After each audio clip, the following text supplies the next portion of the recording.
The night was quiet around the alien forest lake. The human traveler thought he was alone until he heard a soft voice, almost a whisper. "Please, cover me, human." He turned. Out of the water rose a woman unlike any he had ever seen. Her skin glowed faintly in the moonlight, her eyes wide with fear. She wrapped her arms around herself, trembling.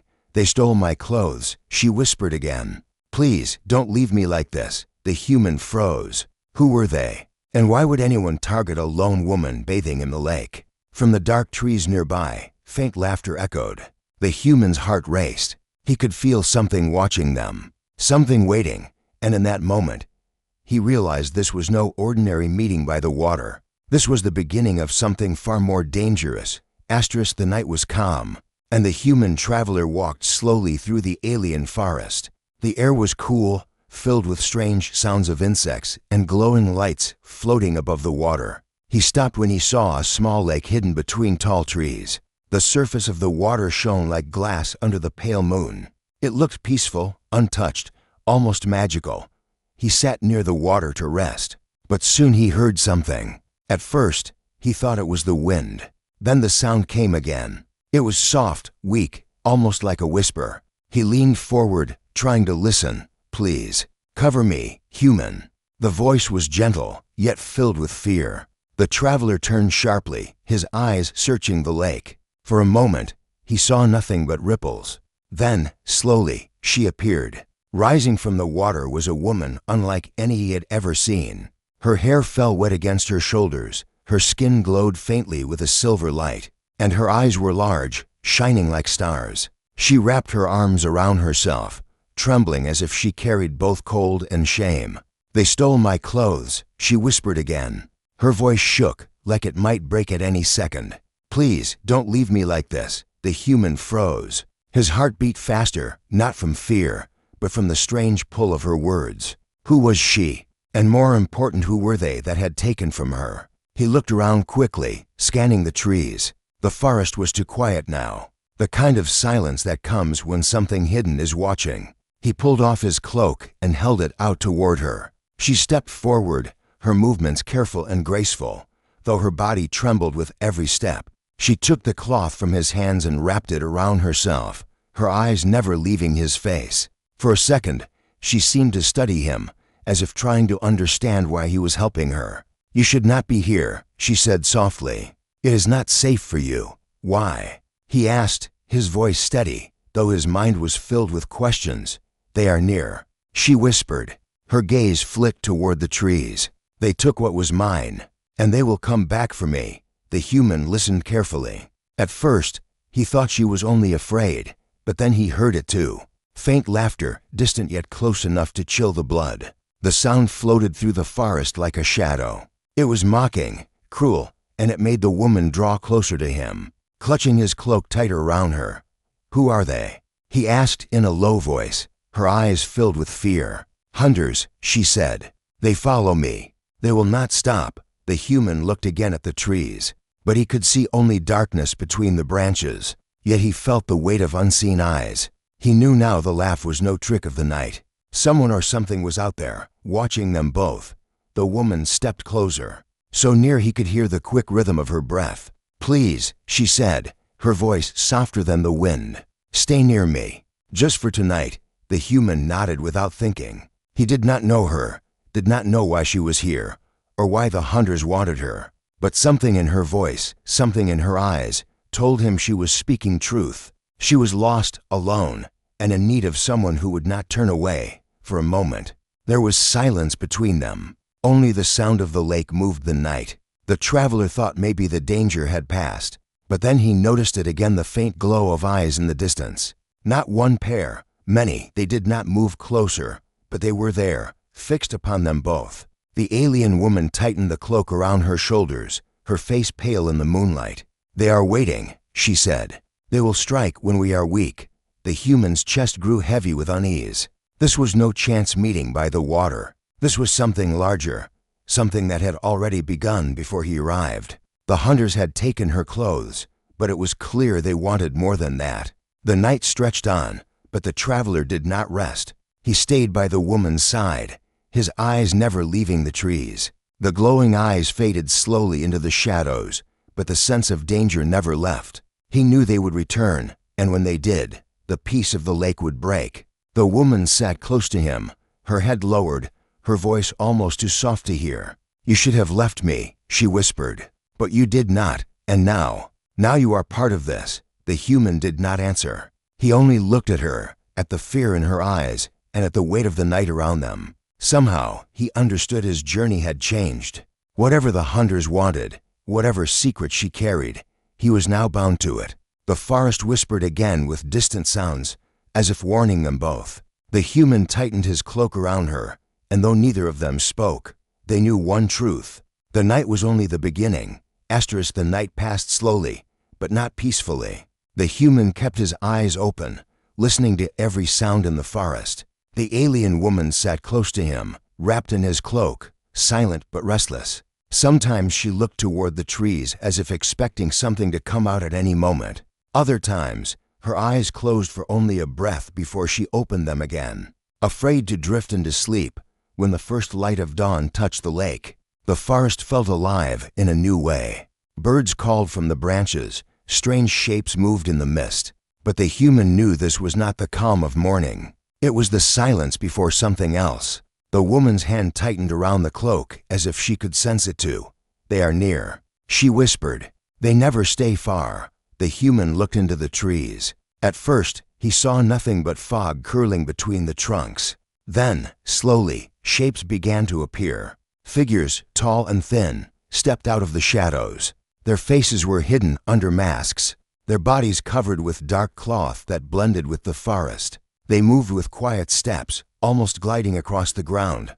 One of them laughed softly, and the sound was the same the human had heard the night before. It was sharp, unpleasant, and carried the tone of someone who enjoyed another's fear. "There she is," one of them said. "The runaway." Still clinging to a stranger's kindness, the alien woman pressed closer to the human, her face pale. She did not answer them, but her silence only made the figures laugh more. "You thought you could hide from us," another said, his voice low and smooth. "But you cannot. We will always find you." The human stood still, his mind racing. He did not know who these hunters were or why they wanted her, but he knew their words carried weight. They did not seem interested in him. Their eyes, cold and sharp behind the masks, were fixed on her. The woman lifted her chin, forcing strength into her voice though it trembled. "You will not take me." The leader of the group tilted his head. "We already have what is yours. Without it, you are nothing." He smiled beneath his mask, as if enjoying her weakness. "Soon you will follow." The human glanced at her, confused. "What do they mean?" he asked softly, her eyes filled with sorrow. She shook her head but whispered, "They took more than clothes. They took my shield, my second skin. Without it, I am exposed." The human understood then that what they had stolen was not simple cloth. It was something important, something that gave her safety and strength. Without it, she was vulnerable. The figures did not move closer. They stood just far enough to show they were not afraid. One raised a hand as if to test the air. "Not yet," the leader said. "She will come when she is weak enough. Let the human try to protect her. It will only delay what must happen." The hunters laughed again, a sound that echoed through the trees, and then, as quickly as they appeared, they stepped back into the mist. Within seconds, they were gone, leaving only the memory of their voices. The woman collapsed onto her knees, her shoulders shaking. She pressed her face into the cloak, trying to hide the tears she could not stop. "They will not give up," she said in a broken whisper. "They will return with more." The human knelt beside her, steadying her with his hand. He could feel the fear in her body, but also something else, something hidden deep inside her, a strength she was fighting to hold on to. "You are safe now," he said gently. "I will not leave you." She looked up at him, her eyes wide, searching for truth in his words. "Why?" she asked. "Why help me? You do not know who I am. You do not know what danger follows me." The human paused, searching for the right words. "Because you asked," he said simply, "and because no one should face the night alone." Her eyes softened at his answer, and for the first time, she let out a faint smile, though it faded quickly. "You are strange, human," she whispered. "Strange, but kind." The forest grew quiet again, but it was not the silence of peace. It was the waiting silence, heavy with promise. The human knew this was not the end. The hunters had shown themselves only to retreat. They would return, stronger, more prepared, and next time they might not wait.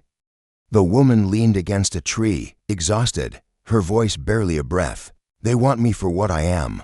They will not stop until I am theirs again. The human did not ask what she meant, not yet. He could see her body weaken as she closed her eyes, the weight of her fear pressing her down. Before she slipped into sleep, she whispered once more, "Stay. Please stay." The human kept watch over her, his mind turning with questions. Who was she? What power did she hold that made hunters chase her so far? And why, when she was surrounded by danger, had she chosen to trust him? As the mist of the forest thickened again, the human knew one thing with certainty: this was only the beginning. And whatever secret the alien woman carried, it had now become his secret too. The fire burned low in the small clearing, sending soft light over the forest floor. The human had gathered wood and kept the flames alive.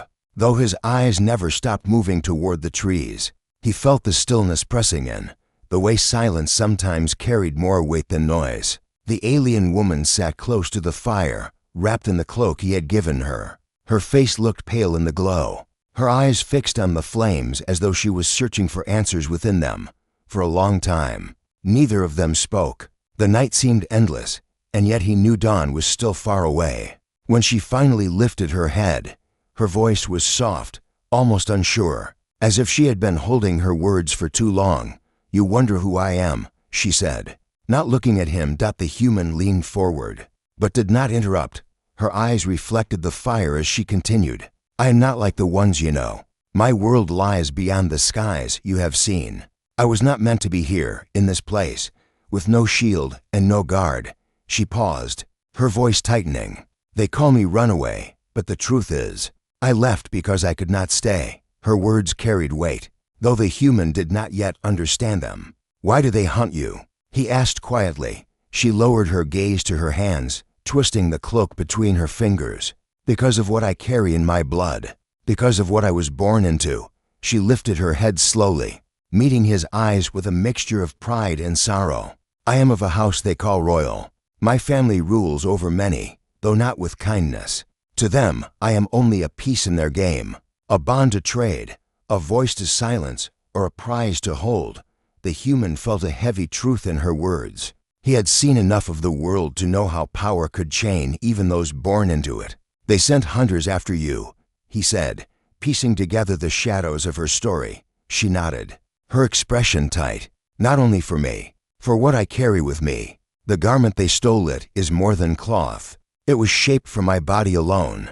It holds memory, strength, and protection of my house. Without it, I am nothing but skin and fear." She touched the cloak he had given her, her eyes softening. "Your gift is simple, but it holds more comfort than the finest cloth of my world." The human did not know how to answer. He could see her trying to hold herself tall, but he also saw the cracks in her strength. She was far from home, hunted, and alone. And yet, here she was, trusting him with words that could place him in danger as well. "They will not stop," she whispered. "The hunters are bound by oath. They will track me through rivers, mountains, even the stars if they must. They do not tire, and they do not forget." The fire flickered, casting strange shadows on the trees. The human thought he saw movement, but when he looked closer, there was nothing there. Still, the weight of her words made him tighten his hand on the stick he used to tend the fire. "Then why tell me this?" he asked softly. "Why trust me with secrets that others would hide?" She held his gaze for a long moment.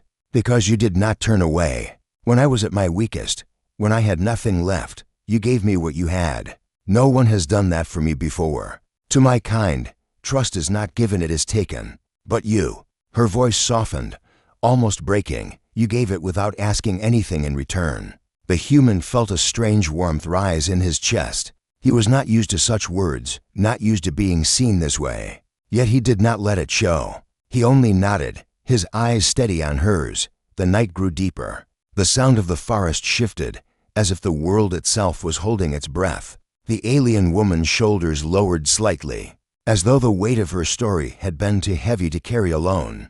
The human added more wood to the fire. "Then we keep moving," he said calmly. "We do not wait for them to find us again."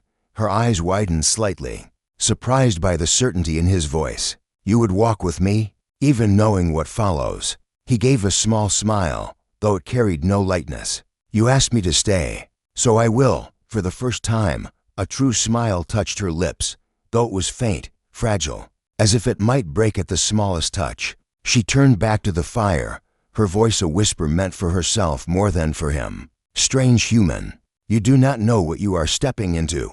The human rested against a tree, watching the flames rise and fall. He could feel the story unfolding around him, a path he had not chosen yet could not step away from. Somewhere in the distance, a sound stirred a low, deep rumble that shook the ground faintly beneath them.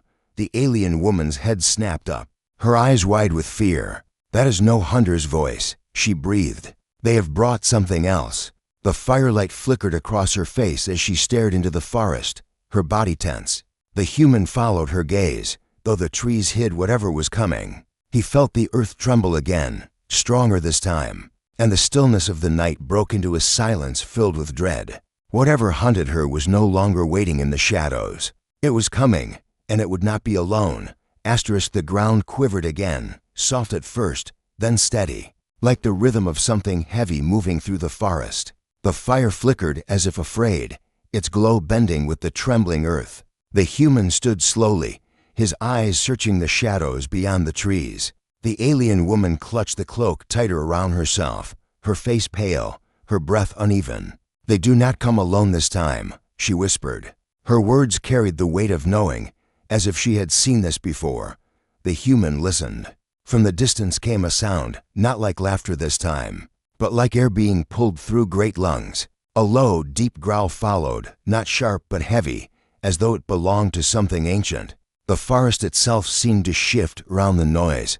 He looked at her. "We cannot stay here." She nodded quickly, rising to her feet, though her legs trembled as if strength was leaving her. He held her steady for a moment, then guided her away from the fire. They moved carefully, their steps light, but the forest was alive with noise. Branches creaked above them, and small creatures scattered before them as if they too feared what was coming. The mist of dawn still clung to the ground, making every shadow long and unclear. The human led the way through thick undergrowth, pushing branches aside, guiding her with quiet urgency. Behind them, the sound grew clearer, the heavy steps of something large, and voices, faint but sharp, calling commands through the trees. "They drive it," the alien woman said, her voice shaking.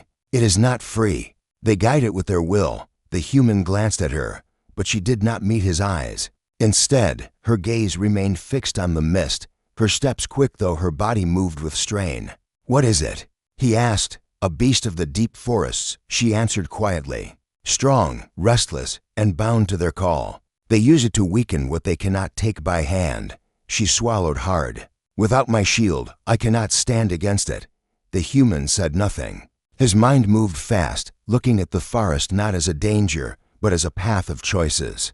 The ground sloped downward into thicker trees, then curved upward toward a ridge. He guided her toward the rise, hoping distance might give them a view, or perhaps a place to turn the ground in their favor. Their steps quickened. Branches scratched against their arms, and roots twisted underfoot, but they did not stop. Every beat of the ground behind them grew louder, heavier, like drums that would not end. When they reached the ridge, the human paused, helping her climb. From above, the forest stretched wide and endless. The mist still lay thick, but now he could see dark shapes moving below. The hunters were there, guiding something massive between the trees. Its back rose above the mist, ridged and moving with slow power. Each step made the earth quiver again. The woman gripped his arm tightly. "We cannot face it." The human studied the slope. The ridge curved into a narrow path that ran along the cliff's edge. Below was only emptiness, the drop lost in shadow. It was dangerous, but it was the only way forward.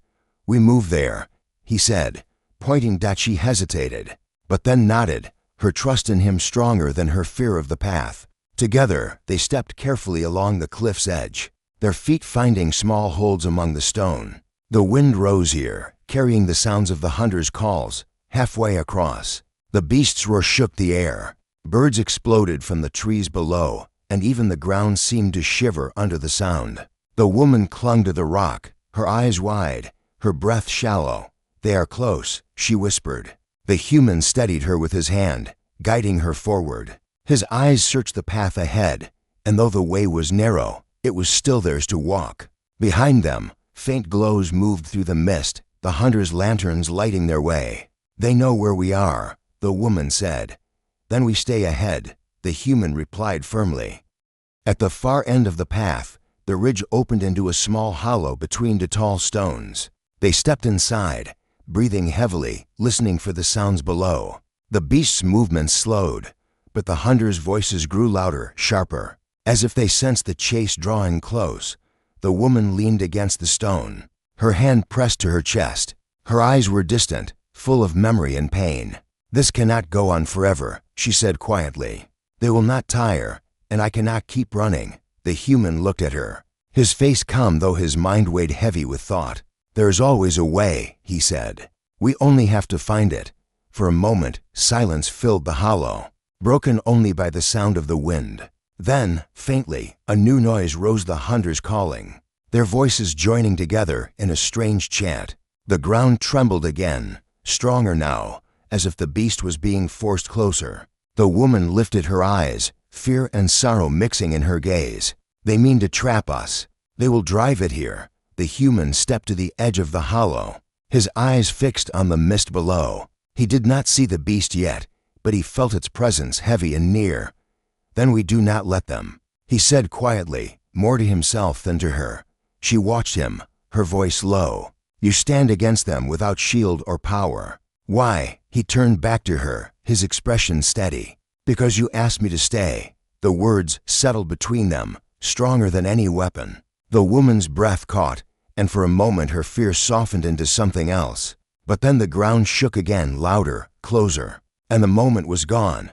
They stood together in the hollow, two figures against the weight of the forest. As the hunter's chant rose higher and the unseen beast drew near, the night deepened around the camp as the human sat close to the small fire he had built. The alien woman rested not far from him, her glowing eyes reflecting the flickering flames. She had wrapped herself in the cloth he had given, and though her trembling had lessened, she still seemed unsettled. The silence between them was thick, filled with unspoken questions. The human wanted to ask more, but he knew she was not ready. Instead, he waited, letting the fire speak for them both. After a while, her soft voice finally broke the quiet. "You do not fear me," she said, her eyes fixed on the flames. "Others always run, or they stare, or they laugh." She paused, her fingers curling into the cloth as if holding on to the memory of her lost dignity. "But you gave me something simple, something no one else would have given. Respect." The human looked at her, unsure how to answer. He had not thought much about it. Helping her had felt natural, but her words carried a weight he had not expected. He realized then that perhaps she had suffered more than she wanted to reveal. The alien woman's voice softened further, almost like a secret. "I was not only robbed of cloth. They tried to rob me of who I am. But when you turned your back so I could rise from the water, you gave me back more than cloth. You gave me back myself." The human's chest tightened. He did not know what to say, but she did not need words. She only needed someone who stayed. The wind shifted, carrying faint sounds from the forest beyond. The human lifted his head, alert. The alien woman noticed too. Her body tensed, the glow in her eyes dimming with unease. "They are not far," she whispered. "Those who mocked me. They are close." The firelight flickered, shadows moving across the trees. The human's hand pressed against the ground, steadying himself. He felt her fear ripple through the air, but beneath it was something else to trust. She had turned to him, not away. Minutes passed, yet no figure stepped into the light. The forest held its breath, and so did they. Finally, the alien woman spoke again, her voice lower than before. "You do not need to fight them. I only ask that you do not leave me." The human nodded slowly. "I won't leave." Her shoulders relaxed slightly, and she let out a long breath, as if those words were the only shield she needed. For the first time, a small, fragile smile touched her face. It was a smile born not from joy, but from relief. The night stretched on, filled with the quiet rhythm of the fire and the soft whispers of the forest. Yet beneath the calm, both of them knew that this meeting was more than chance. Something unseen had drawn them together, something that would test not only their courage, but also their hearts. As the flames died lower, the alien woman shifted closer to the warmth. She looked at him with steady eyes now, no longer only afraid. "Tomorrow," she said quietly, "I will tell you who I am, and why they took from me." The human gave a small nod. Whatever came next, he was ready to listen, and in the stillness of that moment, both of them understood that this was not the end of their story. It was only the beginning of a bond neither had expected, born under the stars, beside the lake, where trust had been given in the simplest of gestures. The morning sun touched the lake, its light spilling gently across the water. The human stirred awake, the faint crackle of the dying fire reminding him of the night before. When his eyes turned, he saw the alien woman already standing near the shore, her feet brushing against the cool water. The glow of her skin shimmered softly in the daylight, no longer hidden in fear but revealed in quiet strength. For a while, she did not speak. She only looked out across the water, her hands folded over the cloth he had given her. Then, slowly, she turned to him. Her voice was calm, steady, yet carried the weight of truths she had hidden. "I told you I would share who I am," she began. "I was once not alone. My people lived far from here, near the high mountains where the rivers meet. We were not many, but we were proud. We sang to the waters, we danced under the stars, and we believed in kindness. But others, they saw us differently. To them, we were weak. To them, we were only creatures to laugh at, to strip away." Her eyes lowered, and her words softened. "That night at the lake was not the first time. Again and again, they tried to take away my dignity, my place, my worth. And when I cried out, no one listened. No one stayed. Until you." The human felt her words settle heavy in his chest. He had not done much, only offered her something simple, something small. Yet to her, it had changed everything. She took a step closer, the light of the sun weaving through her hair. "You looked at me as if I was not less. You gave me back a part of myself I thought lost. And in return, I give you my trust. I give you my truth." Her hand rose, hesitant but steady, as if reaching not only for him, but for the bond that had formed between them. "Human, you are the first to hear my story, the first to see me not as a creature in the water, but as someone worth standing beside." The human's breath caught. He saw no trick in her eyes, no hidden plan. Only honesty, only hope. He realized then that this moment was more than chance. It was a meeting that would mark both their lives forever. The forest around them stirred with the sound of morning birds, as if the world itself bore witness to what was unfolding. The alien woman's expression softened, the sorrow of her past still present, but no longer unshielded. "They may return," she said, her voice gentle, "but I am not afraid anymore, because now I know, even if the world stands against me, I will not stand alone." The human rose, stepping closer to her. For a moment, they stood by the lake, two figures from different worlds, yet bound by something deeper than words. No great promise was spoken, no oath made, but in the quiet space between them, an unspoken vow was clear. He would not leave, and she would not be forgotten. The water rippled at their feet, carrying away the weight of yesterday. The day ahead remained uncertain, yet it no longer seemed impossible, because where once there had been fear and silence, now there was trust, and a bond that could not be stolen. And so their story, born from a whisper in the night, became something far greater, a tale not of loss, but of two souls who had found each other when it mattered most.